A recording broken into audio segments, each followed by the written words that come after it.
Hello friend, કેમ છો બધા? આઈ હોપ બધા મજામાં જ હશો. અમે પહોંચી ગયા છીએ પાર્લરે અને આજે અમારે પાર્લરે છે ટ્રીટમેન્ટ.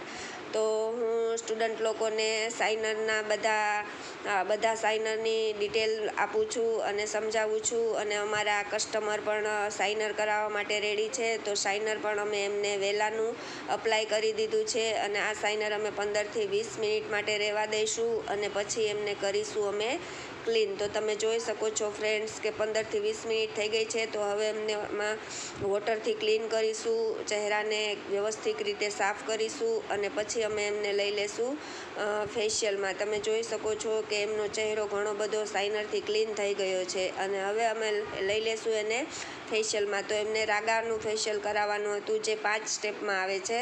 તો અમે સૌ પહેલાં અમે રાગાનું ક્લિન્ઝર લઈ લેશું અને એમનાથી 5 થી 7 મિનિટ માટે મસાજ કરી અને ચહેરાને ક્લીન કરીશું.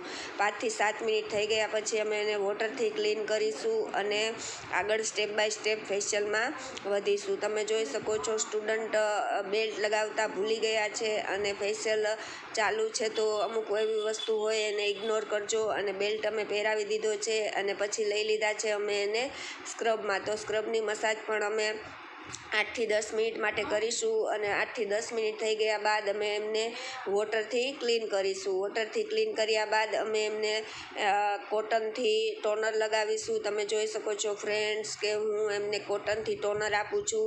ટોનરને 5 થી 7 મિનિટ માટે રહેવા દેવાનું છે અને સુકાઈ જાય બાદ અમે આગળ સ્ટેપ બાય સ્ટેપ ફેશિયલ કરીશું. ટોનર થઈ ગયા બાદ અમે એમને લઈ લીધું છે જેલ. તો સ્ટુડન્ટ લોકો એમને જેલની મસાજ આપે છે. એ પણ 5 થી 8 મિનિટ માટે જેલની વ્યવસ્થિત સ્ટેપ બાય સ્ટેપ મસાજ આપશે અને પછી અમે એમને કરીશું ક્લીન. તો વોટરથી ક્લીન કર્યા બાદ આગળ અમે ફેશિયલમાં વધીશું અને એના બ્લેક હેડ્સ અને વ્હાઇટ હેડ્સને રિમૂવ કરીશું અને રિમૂવ કર્યા બાદ વ્યવસ્થિત રીતે એને સાફ કર્યા બાદ અમે હવે એમને લગાવીશું માસ્ક. તો તમે જોઈ શકો છો ફ્રેન્ડ્સ કે ગ્રીન કલરનું રાગાનું માસ્ક છે.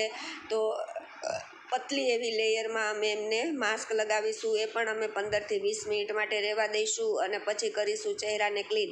અને સ્ટુડન્ટ કસ્ટમર વહી ગયા બાદ અમે સ્ટુડન્ટને આ ડુપ્લિકેટ નકલી સાપથી મેં બીવડાવ્યા ને ધમાલ મચાવી દીધી પાર્લરમાં. આ મારી પાસે એક ખોટો સાપ છે જેનાથી સ્ટુડન્ટ લોકો અચાનક મેં ફેંક્યો તો બી ગયા અને કરી થોડીક મસ્તી અને કરી થોડીક મજા.